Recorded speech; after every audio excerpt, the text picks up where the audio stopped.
கொடுக்கப்பட்டு இருக்கிற இந்த 6வது பாடமாக நாம படிக்க இருக்கிறோம். இந்த 6வது பாடம் ஆனது உள்ளே இருந்து புறப்படுகிறவைகள் என்ற தலைப்பில் நமக்கு கொடுக்கப்பட்டு இருக்கிறது. இந்த பாடத்தை நம் மத்தியில இருக்கிற சகோதரி அனிஷா அவர்கள் நடத்தி கொடுப்பார்கள்.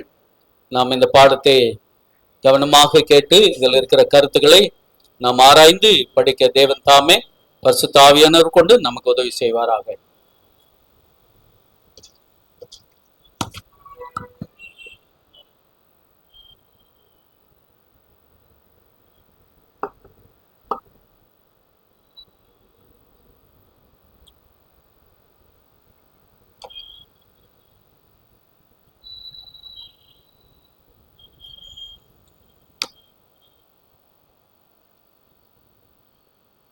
கர்த்தருடைய பரிசுத்த நாமத்துக்கு ஸ்தோத்திரம். இந்த வாரம் பார்த்தீங்கன்னாக்கா இந்த காலாண்டு மார்க் எழுதின சுவிசேஷம் தான் நம்ம பாடங்களை படிச்சுட்டு இருக்கோம். அந்த வகையில பார்த்தீங்கன்னா இந்த வாரம் பாடம் 6.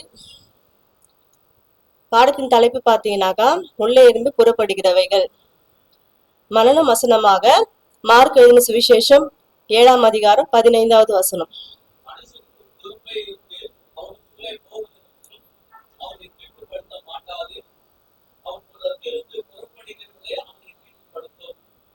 ஆமா, இந்த வசனத்துல பாத்தீங்கன்னாக்கா ஏசப்பா சொல்றாரு, புறமே இருந்து நம்ம சாப்பிடும் போது நம்மளுக்கு உள்ள போறது எதுவும் நம்மளை தீட்டுப்படுத்தாது. மனுஷனுடைய வாயிலிருந்து பேசுகிற அந்த வார்த்தைகள், அந்த இருதயத்துல இருந்து பேசுகிற வார்த்தைகள் தான் நம்மள என்ன பண்ணோம், மனுஷனை தீட்டுப்படுத்தும் அப்படின்னு சொல்லியிருக்காரு. இந்த பாடத்துல பாத்தீங்கன்னாக்கா மார்க் 7ஆம் அதிகாரம் பற்றி தான் படிக்க போறோம். மற்றும் 8ஆம் அதிகாரத்தை கொஞ்சம் சொல்லியிருக்காங்க. இந்த பாடத்துல பாத்தீங்கன்னாக்கா ஏசப்பா தேவனுடைய கட்டளைகளை கை கொள்ளணும் அப்படின்னு சொல்லியிருக்காரு. ஆனா இந்த வேத பாரகர்கள் பரிசேயர் பாத்தீங்கன்னாக்கா மனித பாரம்பரியங்களை கை கொள்ளணும் அப்படின்னு சொல்றாங்க. அதை நியாயப்படுத்தி ஏசப்பா கிட்ட என்ன பண்றாங்க, சீஷர்களை குற்றப்படுத்துறாங்க. அதுக்கு ஏசப்பா பாத்தீங்கன்னாக்கா அதை புறக்கணிக்கிறாரு. அதனால வருகிற பிரச்சனை பற்றி நம்ம படிக்க போறோம். நெக்ஸ்ட் பாத்தீங்கன்னாக்கா ஒரு கிரேக்க ஸ்திரீ அவர்களை பற்றி நம்ம படிக்க போறோம். பாத்தீங்கன்னாக்கா ஒரு கொன்னைவாயுடைய ஒரு செவிடர், வாய் பேசாதவர், அவரை ஏசப்பா எப்படி குணப்படுத்துறாரு அப்படின்ற பற்றியும் நம்ம படிக்க போறோம். ஏரோதிற்கு பிடித்த மாவை கொடுத்து எச்சரிக்கையா இருக்குன்னு சொல்லிட்டு ஏசப்பா சொல்லியிருக்காரு. இந்த 4 விஷயங்களை பத்தி தான் நம்ம இந்த பாடத்துல படிக்க போறோம். இத பாத்தீங்கன்னா ஞாயிற்றுக்கிழமை பாடம் பாத்தீங்கன்னாக்கா மனித பாரம்பரியங்கள் தேவ கட்டளைகள். இப்ப நம்ம மனித பாரம்பரியங்களை நம்ம கடைபிடிக்கிறோமா இல்ல தேவ கட்டளைகள் கீழ்ப்படிஞ்சிருக்கிறோமான்றதை பத்தி பார்க்க போறோம். முன்னோர்களின் பாரம்பரியம் தான் ஃபர்ஸ்ட்ல கடைபிடிக்கப்படுது. அவர்கள் என்ன பண்ணாங்க, தேவ கட்டளை அவமாக்குனாங்க, மீறுகிறவங்களா இருந்தாங்க. இப்ப வசனம் கொடுத்திருக்காங்க பாத்தீங்கன்னா மார்க் எழுதின சுவிசேஷம் 7ஆம் அதிகாரம் 1 to 3 வசனங்கள். மார்க் 7:3.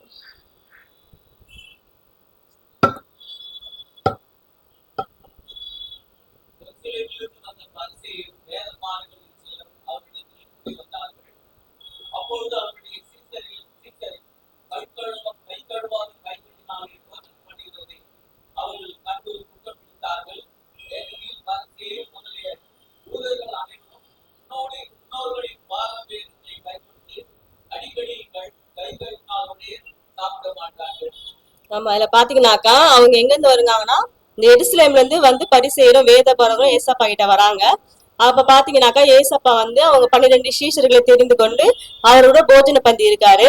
அப்படி சாப்பிட்டுட்டு இருக்கும் போது அவங்க என்ன பண்றாங்க, உங்க சீஷர்கள் பாத்தீங்கன்னாக்கா கை கழுவாம அசுத்த கைகளா சாப்பிடுறாங்களே, நாங்க முன்னோர்கள் எப்படி சொல்லியிருக்காங்கனாக்கா நாங்க பாரம்பரியப்படி நாங்க கை கழுவிட்டா நாங்க சாப்பிடுவோம், ஆனா இவங்க என்ன பண்றாங்க அதை மீறி நடக்கிறாங்களே அப்படின்னு சொல்லிட்டு ஏசப்பா கிட்ட அவங்க கேக்குறாங்க. அதுக்கு ஏன்னா பாத்தீங்கன்னாக்கா அவங்க பரிசேயரும் 3ஆம் வசனத்தை கொடுத்திருக்காங்க. பரிசேயர் யூதர் அனைவரும் முன்னோர்களின் பாரம்பரியத்தை கை கொண்டு அடிக்கடி கை கழுவாங்களாம். ஏன்னு பாத்தீங்கன்னாக்கா அந்த காலத்துலாம் புறஜாதி மக்கள்ல அவங்க பேசும்போது அவங்களுடைய கை அவர் மேல பட்டிருக்கும். அதை அவங்க தீட்டு நினைச்சு என்ன பண்ணுவாங்க, வீட்டுக்கு வந்த உடனே என்ன பண்ணுவாங்களா, கை கழுவிட்டு அந்த சாப்பிடுறது குளிக்கிறது அப்படி இருப்பாங்களாம். அதை வச்சு ஏசப்பா கிட்ட இங்க கொண்டு வராங்க. உங்க சீசர்கள் என்ன பண்றாங்க, கை கழுவாம சாப்பிடுறாங்களே அப்படின்னு சொல்லிட்டு ஏசப்பா கிட்ட குற்றம் சாட்டுறாங்க. அதுக்கு ஏசப்பா பாத்தீங்கன்னாக்கா அவர் சொல்றாரு, மார்க் எழுதின சுவிசேஷம் 7ஆம் அதிகாரம் 6ஆம் வசனத்தை சொல்றாரு, அவர்களுக்கு அவர் விருப்பமாக இந்த ஜனங்கள் தங்கள் உதடுகளினாலே என்னை கனப்படுகிறார்கள், அவர்கள் இருதயமோ எனக்கு தூரமாய் விலகியிருக்கிறது. ஆமா அதுல பாத்தீங்கன்னாக்கா அவங்க பாத்தீங்கன்னா முன்னோர்கள் பாரம்பரியத்தை கடைபிடிச்சுதான் வந்து அவங்க கை கழுவு முறையை பத்தி சொல்றாங்க. ஆனா ஏசப்பா சொல்றாரு, அவங்க என்ன பண்றாங்க, உதடுகளால தான் வந்து தேவனை வந்து கனப்படுத்துறாங்க. ஆனா அவங்களுடைய இதயம் வந்து ஏசப்பாவுக்கு தூரமா விலகி இருக்குது அப்படின்னு சொல்லிட்டு சொல்றாரு. நாம கூட இந்த நாள்ல பாத்தீங்கன்னாக்கா நம்ம முன்னோர்களின் பாரம்பரியத்தை கடைபிடிக்கிறவர்களா இருக்கணுமா, இல்ல தேவனுடைய அந்த கட்டளைகளுக்கு நம்ம இணங்கி அவர் கீழ்ப்படுகிறவர்களா இருக்கணுமான்றத நம்ம யோசிச்சு பார்க்கணும். பாத்தீங்கன்னா மார்க் 7ஆம் அதிகாரம் 9ஆம் வசனம் வரைக்கும் சொல்றாரு ஏசப்பா. அவர் அவர்களை நோக்கி, நீங்கள் உங்கள் பாரம்பரியத்தை கைவிடும்படிக்கு தேவனுடைய கட்டளைகளை நிறுத்தலாகிறது நன்றாயிருக்கிறது. ஆமா இவங்க உதடுகள்லாம் தான் மட்டும் ஏசப்பாலாம் கனம் பண்றாங்க. ஆனா அவங்க இருந்து என்ன பண்ணிருக்கு, விலகி இருக்கு. அப்ப வெளியில பாத்தீங்கன்னா அவங்க தேவனுடைய பிள்ளைகளா இருக்காங்க. ஆனா அவங்க இருதயம் எப்படின்னா தேவனுடைய பிள்ளைகளா இல்ல, அவங்க பாரம்பரியத்தை மட்டும்தான் வந்து கை கொள்களா இருக்காங்க. ஏசப்பா வந்து அதை விரும்பல. என்ன சொல்றாருனாக்கா, ஏசப்பா வந்து நீங்க வந்து பாரம்பரியத்தை வந்து கடைபிடிக்கிறீங்க, ஆனா தேவனுடைய வசனத்தை என்ன பண்றீங்க, வியத்தமாக்குறீங்க, மீறுகிறீங்க அப்படின்னு சொல்லிட்டு ஏசப்பா வந்து சொல்றாரு. அதான் அந்த ஓய்வுநாள் பள்ளி புக்ல கொடுத்திருக்காங்க. உண்மையில் இந்த சட்டங்கள் பழைய ஏற்பாட்டில் ஆசாரியர்களுக்கு மட்டுமே பொருந்தின. அதுதான் யாத்திராகமும் 30ஆம் அதிகாரம் 17 21 வரைக்கும் கொடுத்திருக்காங்க. இதுல பாத்தீங்கன்னாக்கா சுத்திகரிப்பு என்பது என்னன்னு பாத்தீங்கன்னாக்கா, ஆசாரியர்கள் தான் வரும்போது என்ன பண்ணுவாங்களா, கை காலெல்லாம் கழுவிட்டு அவங்க வந்து வருவாங்க. ஆனா அதை வந்து இவங்க என்ன பண்ணாங்க, வேத வசனத்தை வந்து இவங்க தவறா புரிந்து கொண்டு ஏசப்பா கிட்டே வந்து கேள்வி கேட்கிறாங்க. அவருடைய வசனத்தையும் கட்டளையும் அவங்க என்ன பண்ணல, புறக்கணிக்கிறாங்க. அவங்க பாரம்பரியத்தை மட்டுமே வச்சு பேசுறாங்க. அதற்குதான் ஏசப்பா வந்து ஒரு ஊமையை சொல்றாரு. பாத்தீங்கன்னா மார்க் 7ஆம் அதிகாரம் 10 to 13 வசனங்கள்ல பாத்தீங்கன்னா, தாப்பனையும் தாயின் கருவறையுமாயிருந்த தாப்பனையாவது தாயாவது திமிர்கிறவன் கொல்லப்பட வேண்டும் என்று மோசே சொல்லியிருக்கிறாரே, நீங்களோ ஒருவன் தாப்பனையும் தாயையாவது நோக்கி, நான் செய்த தேசத்து உதவி எது உண்டோ அதை கொர்பான் என்னும் காணிக்கையாவது கொடுக்கிறேன் என்று சொல்லிவிட்டார். அவனுடைய கடமை தேசத்தை சொல்லி அவனை தன் தாவுக்காமல் தன் தாய்க்காமல் யாரும் உதவி செய்ய கொட்டாமல் நீங்கள் போதித்த உங்கள் பாரம்பரியத்தினாலே தேவவசனத்தை அவமாக்குங்கள். இது போலவே நீங்கள் மற்ற அநேக காரியங்களை செய்கிறீர்கள் என்று சொன்னார். நம்ம அதுல பாத்தீங்கன்னா ஏசப்பா சொல்றாரு, தகப்பனையும் தாயும் கனம் பண்ணுவாயாகன்னு சொல்லிட்டு இந்த யாத்திராகமம் வந்து 20ஆவது அதிகாரத்துல படிக்கிறோம். மோசே சொல்லி இருக்கிறாரு, நீங்க என்ன பண்றீங்க, தகப்பனையும் தாயும் கனம் பண்ணணும் அப்படின்னு சொல்லிட்டு அவர் சொல்லியிருக்காரு. நீங்க என்ன பண்ணல, கனம் பண்ணாம உங்களுக்கு எதனா உதவி செய்யணும்னா இந்த கொர்பான் என்ன காணிக்கை நான் கொண்டு போய் சர்ச்சில் கொண்டு வந்துட்டாக்க என் கடமை முடிஞ்சிருச்சுன்னு சொல்லிட்டு என்ன பண்றீங்க, நீங்க ஒதுங்கிடுறீங்க. இப்ப இதுல இருந்து என்ன கத்துக்கிறீங்கனாக்கா, நீங்க அந்த பாரம்பரியத்தை வந்து நீங்க வந்து பயன்படுத்துறீங்களே கண்டி தேவனுடைய கட்டளை என்ன பண்றீங்க, மீறுகிறவர்களா இருக்கீங்க. தேவனுடைய வசனத்தையும் நீங்க என்ன பண்றீங்க, மீறுகிறவர்களா இருப்பீங்க அப்படின்னு சொல்லிட்டு ஏசப்பா பாத்தீங்கன்னாக்கா சொல்றாரு. தாப்பனையும் தாயும் கணப்பனாலும் கொலை செய்யப்பட வேண்டும் அப்படின்னு மோசே கட்டத்திலே இருக்குது. ஆனா அதை விட்டுட்டு என்ன பண்ணாங்க, தாய்க்கும் தாப்பனுக்கும் நாம கணம் பண்ணோம்னா அது கோயிலுக்கு காணிக்கையா கொடுத்துட்டா போதும் அப்படின்னு நினைச்சிருந்தாங்க. ஆனா அந்த விட்டுட்டாங்க. அதான் அந்த வசனத்தை அவங்க வந்து சரியா புரிஞ்சுக்கொள்ளல. அதனாலதான் அவங்க வந்து அந்த இடத்துல தப்பு பண்றாங்க, பாவம் செய்யறாங்க. புக்ல கொடுத்திருக்காங்க, தேவ வார்த்தைக்கு மேலாக மனித பாரம்பரியத்தை வைத்தார்கள், அதன் மூலம் பாவம் செய்தார்கள். அவங்க எதுக்கு இம்பார்ட்டன்ட் கொடுத்தாங்கனாக்கா, மனுஷனுக்கு தான் வந்து இம்பார்ட்டன்ட் கொடுத்தாங்க. ஆனா தேவன் எல்லாம் பண்ணாங்க, புறக்கணிக்கிறவர்களா இருந்தாங்க. நம்ம தேவ சித்தப்படி செய்வதற்கு கை கழுவ வேண்டும் என்பதில் அவர்கள் பிடிவாதமாக இருப்பதை இயேசு வந்து ஒத்துக்கொள்ளல. நீ கை கழுவாதான் தேவனுடைய பிள்ளை அப்படின்னு சொன்னதை இயேசு என்ன பண்ணல, ஒத்துக்கொள்ள. மனித பாரம்பரியத்தை விட பிரமாணத்தின் கட்டளையே முக்கியம் என்பதை அவரது பதில் தெளிவாக காட்டுகிறது. மனித பிரமாணத்தை காட்டிலும் தேவனுடைய கட்டளை தான் முக்கியம் அப்படின்னு சொல்லிட்டு ஏசப்பா அந்த இடத்துல அவர்களுக்கு புரிய வைக்கிறாரு. நெக்ஸ்ட் திங்கட்கிழமை பாடம் பாத்தீங்கன்னாக்கா, கை சுத்தமா அல்லது இருதய சுத்தமா அப்படின்னு சொல்லிட்டு தலைப்புல பாக்குறோம். மார்க் எழுதின சுவிசேஷம் 7ஆம் அதிகாரம் 14-15 வசனங்கள். அவர் ஜனங்கள் எல்லாரும் மரபழித்து அவர்களை நோக்கி,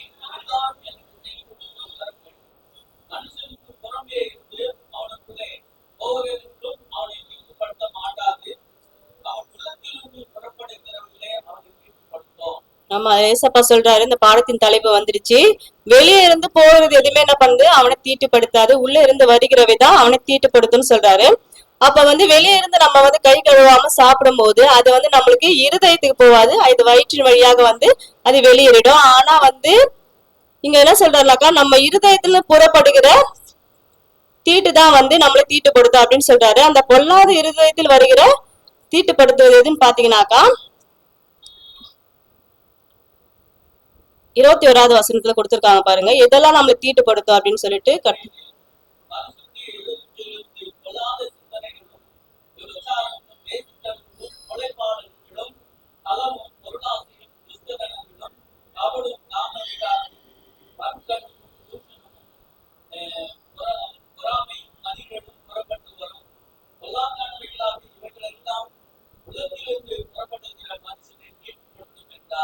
ஆமா, இந்த விஷயங்கள் தான் என்ன பண்ணும், மனுஷனை வந்து தீட்டுப்படுத்தும். நீங்க கை கழுவாம சாப்பிட்டா அது ஒண்ணு தீட்டுப்படுத்தாது அப்படின்னு சொல்றாரு. இப்ப இவங்க கை கழுவிட்டு சாப்பிட்டா சோப்பு போட்டு கை கழுவிடலாம் அவங்க கையை, ஆனா வந்து அவங்க இருதயத்தை வந்து எந்த சோப்பு போட்டு அவங்க கழுவ முடியும்னு பாத்தீங்கன்னாக்கா, அது வந்து தேவனுடைய மெய்யான சத்தியம், அவருடைய அன்பு, அவருடைய பரிசுத்தம் இல்லாம அவங்களுடைய இதயம் ஒருபோதும் என்ன பண்ணாது, சுத்தம் ஆகாது. நம்ம கிறிஸ்தவர்களா நம்ம இருக்கிறோம்னு பாத்தீங்கன்னாக்கா, நம்ம உள்ளத்துல வந்து ஒரு மாறுதல் இருக்கணும். நம்ம கிறிஸ்தவர்கள்னாக்கா நம்ம என்ன பண்ணோம், அன்பு இருக்கணும், நம்மளுக்குள்ள பரிசுத்தம் இருக்கணும், சத்தியம் இருக்கணும், வேத வசனத்தை கை கொள்கிறவரா இருந்தாலும் மட்டும்தான் நம்ம இருதயம் என்ன பண்ணோம், சுத்தமா இருக்கும். மனுஷனை பாத்தீங்கன்னா அவன் வந்து வெளியே வந்து பாரம்பரியத்தை தான் வந்து அவங்க கடைபிடிச்சாங்க. ஆனா உள்ளத்துல பாத்தீங்கன்னா தேவனுடைய வசனமும் அவங்களுடைய வார்த்தையே இல்ல. தேவனுடைய வசனமும் வார்த்தை இருந்தா மட்டும்தான் அவங்களோட உள்ள என்ன பண்ண முடியும், அவங்களால மாற்ற முடியும். இந்த பரிசேயர்கள், சதிசேயர்கள், வேதபாரர்கள் எல்லாருமே வந்து அவங்க தேவனுக்காக நின்றவர்கள் தான்.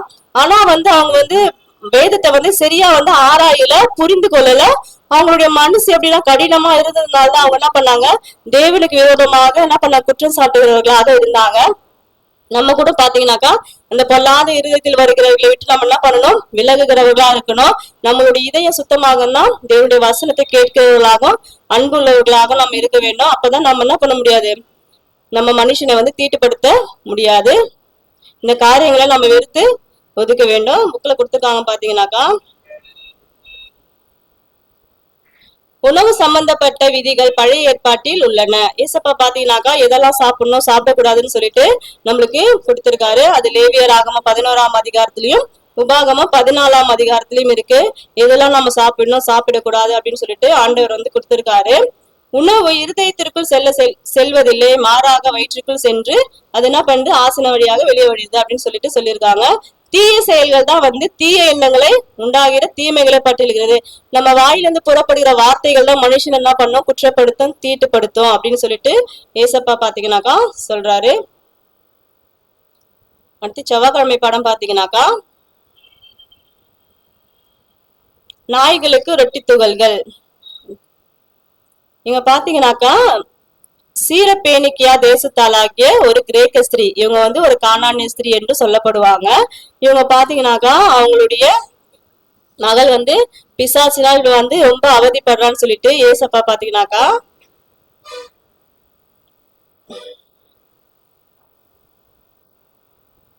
தீரு சீதோன் பட்டணங்களுக்கு எல்லைகளாய் போய் ஒரு வீட்டுக்குள்ள பிரவேசிக்கிறாரு. அப்ப பாத்தீங்கன்னா அவங்க அநேக அற்புதங்களை அடையாளங்களை செய்யறான்னு சொல்லிட்டு கேள்விப்பட்டு அந்த கானானிய ஸ்திரீ என்ன பண்றா, ஏசப்பா பின்னாலே போறான். போயிட்டு ஏசப்பா கிட்ட போயிட்டு சொல்றா, ஏசப்பா கிட்ட போயிட்டு ஆண்டவரே என்று அப்படின்னு சொல்லிட்டு கூப்பிடுறாரு. ஆண்டவரே அப்படின்னு சொல்லிட்டு அவங்க உரிமையா கூப்பிடுறாங்க. ஆண்டவரேனாக்கா என்னை ஆளுபவரே, என்னை படைத்தவரே அப்படின்னு சொல்லிட்டு அவங்க கூப்பிடுறாங்க. ஏசப்பா பாத்தீங்கன்னா எதுவுமே பேசாம அவர் அமைதியா போயிட்டாரு. போனதுக்கு அப்புறம் மறுபடியும் என்ன பண்றா, அவ ஆண்டவரே எனக்கு இறங்கும், தாவீதின் குமாரனே எனக்கு இறங்கும்னு சொல்லிட்டு அவர் என்ன பண்றா, ரொம்ப வந்து கெஞ்சுறா. அவ கெஞ்சும் போது ஏசப்பா வந்து எதுவுமே பேசல. அப்ப அங்க சீஷர்கள் என்ன பண்றாங்க, பாத்துட்டு இருக்காங்க. பாத்துட்டு இவர் என்ன பண்ணுங்க, ரொம்ப வந்து கெஞ்சா, இவர் ரொம்ப விழமாட்டா போல, இவளை எப்படியாவது என்ன பண்ணுங்க துரத்தி விட்டுருங்க அப்படின்னு சொல்லிட்டு ஏசப்பா கிட்ட சொல்றாங்க. அதற்கு ஏசப்பா சொல்றாரு, நான் இஸ்ரேல் ஜனங்களுக்காக தான் வந்தேன் அப்படின்னு சொல்லிட்டு சொல்றாரு. அது மட்டும் இல்லாம பிள்ளைகளுக்கு முந்தி உணவளிக்க வேண்டும் என்கிறார். அதாவது எங்களுக்கு இறங்க, என் மகள் என்ன பண்றா, ரொம்ப வந்து வேதனைப்படுறா, நீங்க தான் உதவி செய்யணும். தாவீதின் குமாரன் அப்படின்னு சொல்லிட்டு கூப்பிடுறா. தாவீதின் குமாரனா அவருக்கு தெரிஞ்சிருக்கு, இவர் தான் வந்து வரப்போகிற மேசியா என்பதை வந்து அறிஞ்சிருக்கிறார். அதுக்கு ஏசப்பா சொல்றாரு, நான் வந்து இஸ்ரேல் மக்களுக்காக தான் வந்தேன், நான் வந்து மற்றபடி அல்ல அப்படின்னு சொல்லிட்டு சொல்றாரு. அதுக்கப்புறம் என்ன சொல்றாருன்னா, நாய்களுக்கு நான் வந்து என்ன பண்ணுவேன், பிள்ளைகள் ஃபர்ஸ்ட் சாப்பிட்டோம், அதுக்கப்புறம் தான் என்ன பண்ணுவேன், மீதியை வந்து நாய்களுக்கு நான் கொடுப்பேன் அப்படின்னு சொல்லும் போது அந்த இடத்துல அவ யோசிக்கிறா. அப்ப வந்து பிள்ளைகள் சாப்பிட்டதுக்கு அப்புறம் அதுல மீதி இருக்கும்ல, அதை வந்து நாய்க்குட்டிகள் சாப்பிடும்ல, அப்ப அந்த எனக்கு அதை வந்து எனக்கு கொடுத்தா போதும் அப்படின்னு சொல்லிட்டு சொல்றா. இந்த நாய்கள் சொல்லிட்டு ஏசப்பா பாத்தீங்கன்னாக்கா இந்த தெரு நாய்க்களை சொல்லல, வீட்டுல வந்து நம்ம வந்து நாய்க்குட்டி நிறைய பேர் வளர்ப்பாங்க. அந்த நாய்க்குட்டி வந்து அவங்க வந்து நாயின்னு சொல்லிட்டு அவங்க சொல்ல மாட்டாங்க, அதுக்கு ஒரு பெட் நேம் வச்சு கூப்பிடுவாங்க, ஒரு பாசமா கூப்பிடுவாங்க. அந்த நாயை தான் வந்து சொல்றாரு. ஏன்னா ஒரு மேஜையில வந்து உட்காந்து பிள்ளைகள் சாப்பிடும் போது அதுல கண்டிப்பா சிதற வாய்ப்பு இருக்கு. அதை வந்து அந்த நாய்கள் எல்லாம் பண்ணும் சாப்பிடும். நம்ம சாப்பிடுற நாயை வந்து நம்ம தடுத்து சாப்பிடாது அப்படின்னு நம்ம சொல்ல முடியாது. சாப்பிட்டோம் அப்படின்னு சொல்லிட்டு நம்ம விட்டுடுவோம். அதுதான் ஏசப்பா இங்க சொல்றாரு. ஃபர்ஸ்ட் என்ன பண்ணிட்டோம், என் பிள்ளைகள் திருப்தி அடையட்டும் அப்படின்னு சொல்லிட்டு சொல்றாரு. அதற்கு அந்த அந்த ஸ்திரீயை வந்து புரிஞ்சுக்கணும். அப்ப அவ திருப்தி அடைந்ததுக்கு அப்புறம் நம்மளுக்கு எப்படி ஆண்டவர் கொடுப்பாரு அப்படின்னு சொல்லிட்டு நம்பிக்கை என்ன பண்றா, அவ காத்திருந்து என்ன சொல்றான்னு பாத்தீங்கன்னா, ஆமா ஏசப்பா நான் நாய் தான் மெய்தான் ஆண்டவரே, ஆனாலும் அந்த மீதி துணிக்கை விடல, அதை நான் எனக்கு கொடுங்க, அது போதும் அப்படின்னு சொல்லிட்டு சொல்றா. இந்த இடத்துல பாத்தீங்கன்னாக்கா அந்த கானானி ஸ்திரீ பாத்தீங்கன்னாக்கா அவ வந்து ஏசப்பா கிட்ட வந்தாதான் அவளுக்கு வந்து அவ மக வந்து சொஸ்தமாவான்னு சொல்லிட்டு உறுதியா வந்துட்டு பின்வாங்க. இப்ப ஆண்டவர் நம்மள நாய்கள் அப்படின்னு சொல்லும் போது நம்ம என்ன சொல்லுவோம்னு பாத்தீங்கன்னாக்கா, அவருதான் நம்மள நாயின்றாரு, அவர்கிட்ட போய் நம்ம என்ன சுகம் பெறணுமா, நம்ம போலாம் அப்படின்னு சொல்லி நம்ம என்ன பண்ணுவோம், கிளம்பிடுவோம். அவனா அவங்க பாத்தீங்கன்னா அந்த ஸ்திரீ பாத்தீங்கன்னா அவ்வளவு பொறுமையா பணிவா வந்து வெயிட் பண்றாங்க. வெயிட் பண்ணி ஆண்டவர் பாதத்துல விழுந்து என்ன பண்றா, கேக்குறா, பரவாயில்ல ஏசப்பா நான் வெயிட் பண்றேன், என்ன பண்ணுங்க நீங்க மீதியானதை கொடுங்க அப்படின்னு சொல்லிட்டு சொல்லும் போது ஏசப்பா என்ன பண்றாரு, இஸ்ரவேலருக்குள்ள இப்படி ஒரு விசுவாசத்தை நான் காணல அப்படின்னு சொல்லிட்டு ஏசப்பா சொல்றாரு. ஏசப்பாவே பாத்தீங்கன்னா ஆச்சரியப்பட்ட ஒரு பெண் பாத்தீங்கன்னாக்கா இந்த கிரேக்க ஸ்திரீ தான். அவ பாத்தீங்கன்னா உறுதியா வந்திருக்கா, என்னுடைய மக வந்து சுகமாயிதான் ஆகணும், அதாவது உம்மால் மட்டும்தான் முடியும்னு சொல்லிட்டு அவ வந்து ஆண்டவர்கிட்ட என்ன பண்ணல, வந்து அவ வந்து பொறுமையா இருந்து கேட்டு தாழ்மையா இருந்து பெற்றுக்கொண்டு சென்றா. ஏசப்பா பாத்தீங்கன்னா உன் விருப்பத்தின்படி ஆகுது அப்படின்னு சொல்லிட்டு ஏசப்பா சொல்றாரு. அந்த நேரத்துல பாத்தீங்கன்னாக்கா அவ இங்க இருக்கும் போது அந்த வீட்டுல இருந்த அவங்க மகன் என்ன பண்ணாங்களாம், சொஸ்தமாக்கப்பட்டாலாம். அதே போல நாமும் கூட என்ன பண்ணணும், இந்த ஸ்திரீயை போல நம்மளுடைய பிள்ளைகளுக்காக ஆண்டவர்கிட்ட வந்து வேண்டுதல் செய்கிறவர்களாக இருக்கணும். ஆண்டவர் வந்து செய்யல அப்படின்னு சொல்லிட்டு நம்ம என்ன பண்ணக்கூடாது, பின் வாங்க கூடாது. நம்ம உறுதியா இருக்கணும், ஆண்டவர் செய்வாருன்ற விசுவாசம். இதை பாத்தீங்கன்னா அந்த ஓய்வு நாள் பள்ளி புக்குல கொடுத்துருக்காங்க. முழு ரொட்டி எப்படிப்பட்டதா இருக்கும், வெறும் துணிக்கே தான் வந்து அவங்க எடுத்தாங்க, முழு ரொட்டி எப்படிப்பட்டதா இருக்கும். ஏசப்பா சொல்றாரு நானே ஜீவ அப்பன்னு சொல்றாரு. அப்ப அந்த துணிக்கையான அந்த ரொட்டிக்கே வந்து அவரு வல்லமை இருக்குனாக்கா, அப்ப நம்ம ஏசப்பா பாத்தீங்கன்னாக்கா நம்ம வந்து அவருடைய பிள்ளை. அப்ப நம்ம ஒரு முழு ரொட்டியா இருக்கும் போது அதை நம்ம சுதந்திரித்துக் கொள்ளணும். அப்ப நமக்கு எப்படிப்பட்ட ஒரு விசுவாசம் இருக்கணும் பாத்தீங்கன்னாக்கா, நம்மளுக்கு அந்த விசுவாசம் இல்லாதவர்களா இருக்கும். ஆனா அந்த வந்து கானானிய ஸ்திரீ ஒரு புறஜாதியான ஸ்திரீ தான், ஆனாலும் ஆண்டவரை தெரிந்து கொண்டு ஒரு விசுவாசம் உள்ளவரா வந்து பெற்றுக்கொள்றா. நம்முடைய வாழ்க்கையிலும் நம்ம கூட என்ன பண்ணோம், இவரை விட அதிகமான விசுவாசத்தை நம்ம என்ன பண்ணோம், ஆண்டவர்கிட்ட பெற்றுக்கொள்ளணும். ஆண்டவர் வந்து செய்வார்ன்றதை நம்ம நம்புறவர்களாக இருக்கணும். அநேக நேரத்துல ஆண்டவர் நமக்கு என்ன செய்தாலும் நம்ம மறந்து போயிடுவோம். அப்படி இருக்கக்கூடாது. நம்ம ஆண்டவர் செய்வாருன்ட்டு நம்ம உறுதியா வந்து இந்த பெண்மணி போல விசுவாசிக்கிறவர்களாக இருக்கணும். Next part.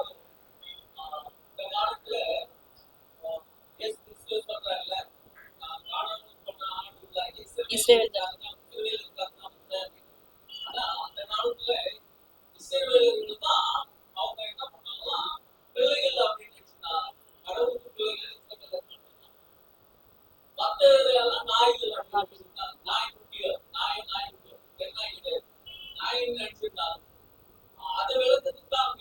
ஆமா, அந்த யூதர்களுக்கு வந்து புரிய வைக்கும்படிதான் ஏசப்பா வந்து காது கேட்காத மாதிரி அமைதியா இருக்காரு. அப்புறம் தான் ஏசப்பா சொல்றாரு, இவங்க யாரு, புறஜாதியா, நீங்க காணாம போயிட்டீங்கன்னு சொல்றாரு. அதற்கு அவர் ஏசப்பா கேட்கிறாரு, நீங்க காணாம போயிட்டீங்களா, இங்கதானே இருக்கீங்க அப்படின்னு சொல்றாரு. அந்த இடத்துல காணாமல் போன ஆடுகள் சொல்லிட்டு யார சொல்றாருன்னு பாத்தீங்கன்னாக்கா இந்த புறஜாதியான மக்களை தான் வந்து ஏசப்பா வந்து சொல்றாரு. ஏன்னா பாத்தீங்கன்னா ஏசப்பா வந்து இஸ்ரவேல் ஜனங்களுக்காக மட்டுமல்ல, இங்க ஒட்டுமொத்த இந்த உலகத்துல இருக்கிற எல்லா மக்களுக்காக தான் ஏசப்பா வந்திருக்காரு. அவங்க எல்லாருக்குமே வந்து அவருடைய சத்தியம் வந்து போய் சேரணும்னு அவர் ஆசைப்படுறாரு. நாம கூட அப்படித்தான் புறஜாதி மக்களை பார்த்து நம்ம என்ன பண்ணோட தீட்டு என்று சொல்லிட்டு ஒரு இந்துஸ் நம்ம பாக்குறோம்னாக்கா அவங்க கிட்ட பேசுறதுனாலயோ அவங்க குடுக்கிற பொருளை சாப்பிடுறதுனாலும் நம்ம தீட்டு ஆகாது.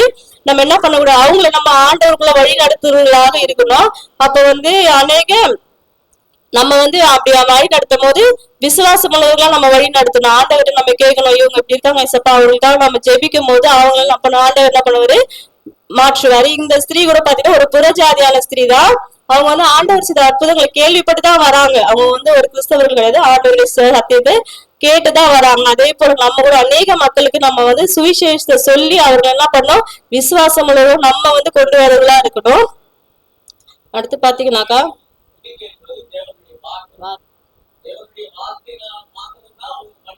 பிழைப்பா.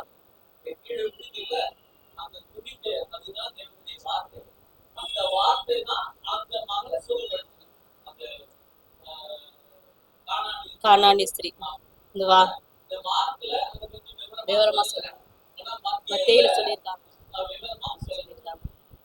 ஆமா, அதுல பாத்தீங்கன்னா ஏசாயா 9ஆம் அதிகாரம் 6ஆம் வசனத்தை சொல்லியிருக்காரு. ஏசப்பா என்ன பண்ணா, அதிசயமானவர் ஆச்சரியமானவர்னு சொல்லியிருக்காரு. ஆனா ஏசப்பாவுக்கு ஆச்சரியப்படுத்தின ஒரு பெண்மணின்னு பாத்தீங்கன்னா இந்த கானானிய ஸ்திரீ தான். நெக்ஸ்ட் பாத்தீங்கன்னா புதன்கிழமை பாடம் கட்டப்பட்ட நாவு, மார்க் 7ஆம் அதிகாரம் 31வது வசனம். மார்க் 7.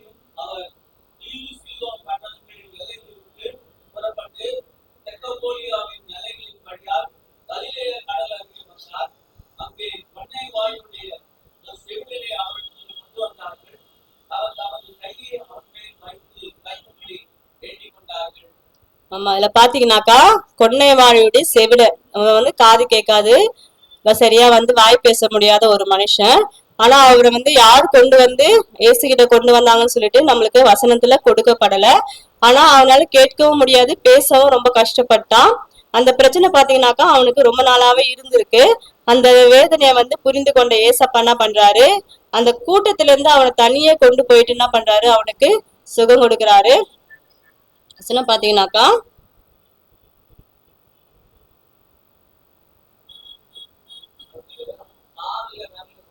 ஆமா வசனம்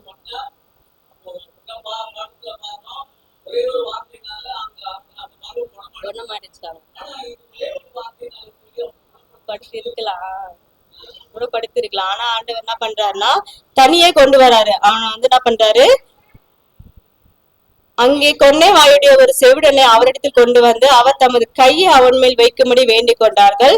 அப்பொழுது அவர் அவனை ஜனக்கூட்டத்தை விட்டு தனியே அழைத்து கொண்டு போய் தம்முடைய விரல்களை அவன் காதுகளில் வைத்து உமிழ்ந்து அவனுடைய நாவை தொட்டு வானத்தை அண்ணாந்து பார்த்து பெருமூச்சு விட்டு எப்பத்தா என்றார். அதற்கு திறக்கப்படுவாயாக என்று அர்த்தமா. ஏசப்பா அவனை தனியா கொண்டு வந்துட்டு என்ன சொல்றாருன்னு பாத்தீங்கன்னா, அவருடைய விரலை வந்து அவரு காதுகள்ல வச்சுட்டு உமிழ்ந்து என்ன பண்ற, நாவை தொட்டு வானத்தை பார்த்து பெருமூச்சு விடுறாரு. இந்த இடத்துல பெருமூச்சு ஏன் ஏசப்பா விட்டாருன்னு பாத்தீங்கன்னாக்கா, இந்த மனுஷன் காது கேட்காதவரா இருக்கிறாரு, வாய் பேச முடியாதவரா இருக்கிறாரு, ஆண்டவருடைய வசனத்தை கூட கேட்க முடியாத அளவுக்கு, ஆண்டவரை துதிக்க முடியாத அளவுக்கு இருக்கிறாரு சொல்லிட்டு ஏசப்பா என்ன பண்றாரு, நம்முடைய தேவன் பாத்தீங்கன்னாக்கா மனதுருகுகிற தேவன். அதன்படிதான் ஏசப்பா இவனை பார்த்து என்ன பண்றாரு, மனதுருகி என்ன பண்றாரு, பெருமூச்சு விட்டு வானத்தை பார்த்து எப்பத்தா அப்படின்னு சொல்றாரு. எப்பத்தா என்றா திறக்கப்படுவாயாக என்று அர்த்தமா. உடனே அவனுடைய செவிகள் திறக்கப்பட்டு அவருடைய நாவின் கட்டும் அவிழ்ந்து அவன் செவ்வையாய் பேசினான். அப்ப செவ்வையாய் பேசினான்னாக்கா அவன் ஃபர்ஸ்ட் வந்து பேசியிருக்கான், ஆனா வந்து சரியா பேசாம இருந்திருக்கான். ஆண்டவர் சார்ந்து சுகப்படுத்தின உடனே அவன் என்ன பண்றான், செவ்வையாய் பேசினான். அப்படி பாத்தீங்கன்னா ஆண்டவர் அந்த மனுஷனை வந்து ஒரு பர்ஃபெக்டான ஒரு ஆளா வந்து மாத்திட்டாரு. ஆண்டவர் என்ன சொல்றாருன்னா, இத வந்து நீ யாருக்கும் சொல்லக்கூடாதுன்னு சொல்லிட்டும் கட்டளையிடுறாரு. செவிடர் கேட்கவும் ஊமையர் பேசவும் செய்கிறார் என்று சொல்லி அவங்க என்ன பண்ணாங்களாம், எல்லாருக்கும் வந்து சொல்லிட்டாங்களாம். ஏசப்பா அந்த நேரத்துல பாத்தீங்கன்னாக்கா அவர் வந்து அவர் செய்கிற அற்புதத்தை வந்து நீங்க யாருக்கும் சொல்லாதீங்கன்னு சொல்றாரு. இந்த இப்ப இருக்கிற சுச்சுவேஷன்ல பாத்தீங்கன்னாக்கா நம்மளுடைய உதவி எப்படி இருக்குன்னு பாத்தீங்கன்னாக்கா அது மனுஷருக்கு தெரியப்படுத்தும்படியாக தான் இருக்குது. ஆனா ஆண்டவர் அந்த நேரத்துல அந்த பப்ளிசிட்டியை வந்து அவர் விரும்பாம என்ன பண்ணாரு, அவருக்கும் இயேசுக்கும் தெரிந்தா போதும் அப்படின்னு சொல்லிட்டு வந்து சொல்லாதன்னு சொல்றாரு. ஆனா அவங்க என்ன பண்ணாங்க, அதிகமா அதை என்ன பண்ணாங்களா, பிரசித்தப்படுத்தினவர்களா இருக்காங்க. ஏசப்பா கிட்ட வர எல்லாருக்கும் ஏசப்பா என்ன பண்ணுவாரு, அற்புதம் செய்வாரு. எப்படிப்பட்ட அற்புதம் இருந்தாலும் ஏசப்பா செய்ய வல்லவரா இருக்கிறார். புக்ல கொடுத்திருக்காங்க, விசுவாசம் இல்லாத இருதயங்களை கட்டாயப்படுத்த முடியாது. நம்ம விசுவாசத்தோடு வந்து நம்ம கேட்கும் போதுதான் நம்ம என்ன பண்ண முடியும், பெற்றுக்கொள்கிறவர்களா இருக்க முடியும். ஒரு மனுஷனுக்கு பாத்தீங்கன்னாக்கா காது வாய் எல்லாமே நம்மளுக்கு முக்கியம் தான். இப்ப வந்து நீ வந்து ஒரு நாள் ஃபுல்லா பேசக்கூடாதுன்னு சொல்லிட்டு சொன்னாக்கா நம்மளால பேசாம இருக்க முடியுமான்னு பாத்தீங்கன்னாக்கா கண்டிப்பா இருக்கவே முடியாது. அட்லீஸ்ட் 1 hour பேசாம இருக்க முடியுமான்னு பார்த்தா நம்மளால இருக்க முடியாது. ஆனா அந்த செவிடன் பாத்தீங்கன்னா பேச முடியாம, வாய் பேச முடியாம, காது கேட்காம இருந்தா. ஃபர்ஸ்ட் எல்லாம் பாத்தீங்கன்னாக்கா அந்த காலத்துல வந்து காது கேட்கலனாக்கா செய்கை மொழி தான் வந்து பேசி என்ன பண்ணுவாங்க அவனுக்கு தெரியப்படுத்துவாங்க அவங்க சொல்ல வருது. இப்ப அப்படிலாம் இல்ல, மிஷின் மூலியமா என்ன பண்றாங்க அவனுக்கு சொல்றத புரிய வைக்கப்படியாக மிஷின்லாம் வந்துருச்சு. இந்த மனுஷன் வந்து பாத்தீங்கன்னாக்கா அந்த காது பாத்தீங்கன்னா ஆண்டவர் சுகப்படுத்தி வாயையும் கொடுத்துட்டாரு. ஆண்டவர் பாத்தீங்கன்னா நம்ம கூட காது கொடுத்திருக்காரு. அந்த மகன் பாத்தீங்கன்னா இவ்வளவு நாள் இல்ல காது கேட்காம வாய் பேச முடியாம இருந்தா, நம்மளுக்கு ஆண்டவர் நல்ல காது கொடுத்திருக்காரு, வாய் கொடுத்திருக்காரு, நல்ல கண்கள் கொடுத்திருக்காரு, சுகம் பெற எல்லாமே நம்ம கொடுத்திருக்காரு. ஆனா ஆண்டவருக்காக நம்ம என்ன பண்றோம், எழுந்து இருக்கிறதுக்கெல்லாம் நம்ம இருக்க மாட்டோம். நம்ம காது பாத்தீங்கன்னா ஆண்டவருடைய வார்த்தைகளை கேட்கறதுக்காக இருக்க வேண்டும். நம்மளுடைய வாய் பாத்தீங்கன்னா ஆண்டவருடைய வார்த்தைகளை நம்ம பேசுறதுக்கும் மற்றவர்களுக்கு அதை பற்றி சொல்வதற்கும் இருக்கணும். ஆண்டவர் நம்ம துதிக்கிறவர்களாக இருக்கணும். சுவிசேஷத்தையும் மற்றவர்கள் என்ன பண்றோம், நம்ம சொல்லுகிறவர்களாக இருக்கணும். புக்ல கொடுத்திருக்காங்க. மனமும் வந்து தேவனிடத்தில் திரும்புவவர்களுக்கு அவரால் என்ன செய்ய முடியும் என்பதையும் இந்த சுருக்கமான சம்பவம் எடுத்து காட்டுகிறது. ஆமா, நம்ம என்ன பண்ணோம், ஏசப்பா கிட்ட திரும்பும் போது கண்டிப்பா ஏசப்பா என்ன பண்ணுவார், நமக்காக மனதுருகி செய்கிறவரா இருப்பார். வியாழக்கிழமை பாடம் பாத்தீங்கன்னாக்கா புளித்த மாவை குறித்து எச்சரிக்கையாயிருங்கள். மார்க் எழுதின சுவிசேஷம் 7ஆம் அதிகாரம் 14-15. மார்க் 8ஆம் அதிகாரம் 14-15.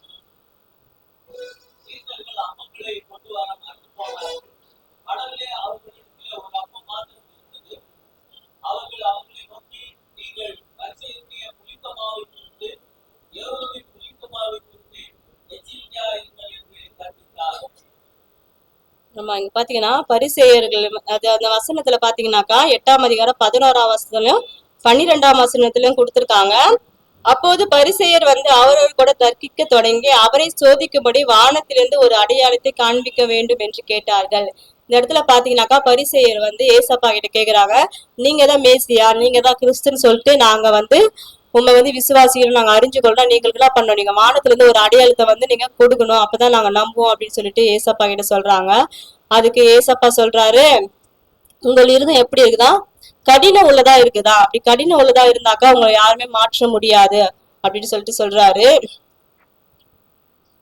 புக்ல பாத்தீங்கன்னாக்கா ஒருவரின் காது அடைக்கப்பட்டும் கண் மூடப்பட்டும் இருந்தால் மற்றொரு அற்புதம் செய்தாலும் பரலோகத்திலிருந்து ஒரு அடையாளம் காட்டப்பட்டாலும் அவரை நம்ப வைக்க முடியாது. எல்லாவற்றையும் போல அதையும் நிராகரித்து விடுவார். நம்ப மாட்டேன் என்று இருப்பவரை நம்ப வைக்க அற்புதங்கள் கூட போதாது. ஆனா ஏசப்பா தெரிஞ்சிச்சு இவங்க என்னதான் செய்தாலும் என்ன பண்ணாங்க, அவங்க வந்து ஒத்துக்க மாட்டாங்க அப்படின்னு சொல்லிட்டு ஏசப்பா வந்து புரிஞ்சுக்கணும். ஏன்னா இவங்க வந்து ஏசப்பா பார்த்துட்டு தான் இருக்காங்க, இவர்தான் மேசியா, சுவிசேஷம் சொல்றாரு, நிறைய காது கேட்கிறவங்களுக்கு சுகம் கொடுக்குறாரு, குருடருக்கு பார்வையடை செய்யறாருன்னு சொல்லிட்டு எவ்வளவு அற்புதங்கள் பிசாசு பிடித்தவங்களை வந்து விரட்டுறாரு, எவ்வளவு அற்புத அடையாளங்களை செய்யறாங்க. ஆனாலும் அவங்க என்ன பண்ண மாட்டாங்கனாக்கா அவங்க இருதய கடினத்தின் மித்தம் தான் ஏசப்பா அவங்க என்ன பண்ண மாட்டாங்களா, அவங்க நம்ப முடியல, அவங்க மனதை வந்து என்ன பண்ணல, அவர்களை வந்து ஏற்றுக்கொள்ளாம இருக்கு அப்படின்னு சொல்லிட்டு சொல்றாரு.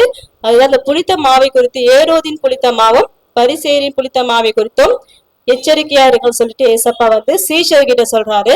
அதற்கு சீஷர்கள் என்ன சொல்றாங்கன்னா, நம்ம அப்பம் கொண்டு வரல, அதனாலதான் ஏசப்பா என்ன பண்றாரு, புளித்த மாவுன்னு சொல்லிட்டு சொல்றாரு அப்படின்னு சொல்லிட்டு நினைச்சிருக்காங்க. அதற்கு ஏசப்பா சொல்றாரு, மார்க் 8ஆம் அதிகாரம் 15, 16, 17, 18 சொல்றாரு.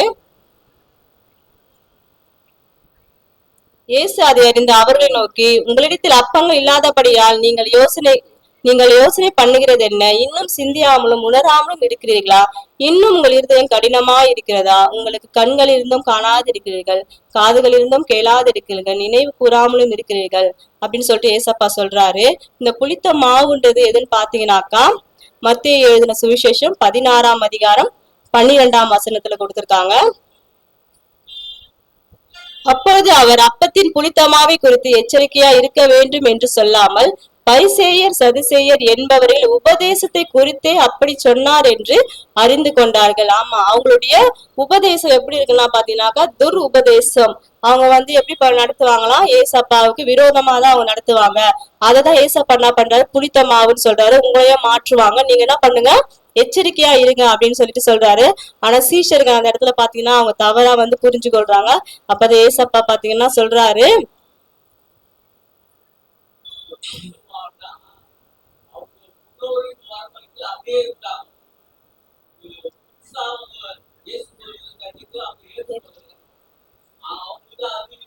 அந்த சத்தியம் தான் main. அந்த ஜீவன் சொல்ற சத்தியம் main கிடையாது. அதான் அந்த புனிதமாவும் தான் பயன்படுத்தினாங்க. இப்ப பாத்தீங்கன்னா ஏசப்பா சொல்றாரு, நீங்க அப்பம் இல்லைன்னு சொல்லிட்டு நீங்க வந்து கவலைப்படுறீங்களே, நான் வந்து 5 அப்பத்தை வச்சு எத்தனை பேரை போஷித்தேன்? 5000 பேரை நான் போஷித்தேன். மீதி எத்தனை கூடைகள் எடுத்தாங்கன்னு பாத்தீங்கன்னா 12 கூடைகள் எடுத்தாங்க. 7 அப்பத்தை வச்சு நான் என்ன பண்ணேன்? 4000 பேரை போஷித்தேன். எத்தனை கூடை எடுத்தாங்கன்னா 7 கூடை நிறைய எடுத்தாங்க அப்படின்னு சொல்லிட்டு சொல்றாரு. தாம் 5000 பேரை போஷித்த போதும் 4000 பேரை போஷித்த போதும் மீதியான துணிக்கைகள் எத்தனை கூடை நிறைய எடுத்தீர்கள் என்ன கேட்டார். அதற்கு அவர்கள் 12 7 என்று சொன்னாங்க. நம்மிடம் குறைவான வளங்கள் இருந்தாலும் நமக்கு உதவி செய்ய மேசியாவுக்கு ஒரு தடையும் இல்லை என்பதை அவர்கள் புரிந்திருக்க வேண்டும் என்பதற்காக ஏசப்பா சொல்றாரு.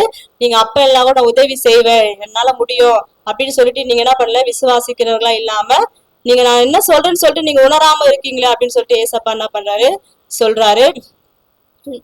நாம கூட சில நேரத்துல பாத்தீங்கன்னாக்கா ஆண்டவர் நம்மளுக்கு ஒரு விஷயம் சொல்றாரு, ஆனா நம்ம அதை நம்ம தவறாக நாங்க என்ன பண்றோம், புரிந்து கொள்ளுதலாக இருக்கணும். ஆனா நம்ம வேதத்தின் அடிப்படையில் நம்ம தியானிக்கும் போது கண்டிப்பா ஏசப்பா என்ன பண்ணுவாரு, நம்ம புரிந்து கொள்ற திறனை நம்மளுக்கு கொடுப்பாரு. இந்த பரிசேயர்கள் வேதப்பாரர்கள் எல்லாமே வந்து தேவனுக்காக அவங்க நின்ற மனுஷர்கள் தான். அவங்க பாத்தீங்கன்னாக்கா வேதத்தை நல்லா தெரிஞ்சவங்க தான். ஆனா வந்து அவங்க வேதத்தை வந்து சரியா வந்து புரிந்து கொள்ளல. அவங்க அந்த பாரம்பரியத்தை வச்சு என்ன பண்ணாங்க, தேவனை வந்து மறுதளிக்கிறவர்களா இருந்தாங்க. அதனால பாவம் செய்தார்கள். ஏசப்பா வந்து சிலுவையில அறையணும் அப்படின்னு சொல்லிட்டு அதற்காக என்ன பண்ணாங்க, பரிசேயர் வேதபாரகர் ஏரோதியர்கள் எல்லாருமே என்ன பண்ணாங்க, அவங்க ஒரு முற்றிய குற்றவாளியாக என்ன பண்றாங்க இருக்காங்க. அது கேள்வி இருக்காமா? தேவன் தாமே இந்த ஓய்வு நாள் பள்ளி பாடத்தை ஆசீர்வதிப்பாராக. இந்த பாடத்துல கூட பாத்தீங்கன்னா நம்ம எப்படி இருக்கணும்னா, உள்ளே இருந்து புறப்படுகிறவைகள் நம்மளுடைய எண்ணங்கள், நம்மளுடைய சிந்தனைகள், நம்ம பேசுகிற விதங்கள் மற்றவர்கள் என்ன பண்ணக்கூடாது, ஒருபோதும் தீட்டுப்படுத்தாது, அவர்கள் என்ன பண்ணக்கூடாது, குற்றப்படுத்தாதபடிக்கு நம்ம நடந்து கொள்ளணும். அதுதான் ஆண்டவர் என்ன பண்றாரு, நம்மள சொல்றாரு. நம்ம அதன்படி நடக்க தேவன் தாமே உதவி செய்வாராக. ஆமென்.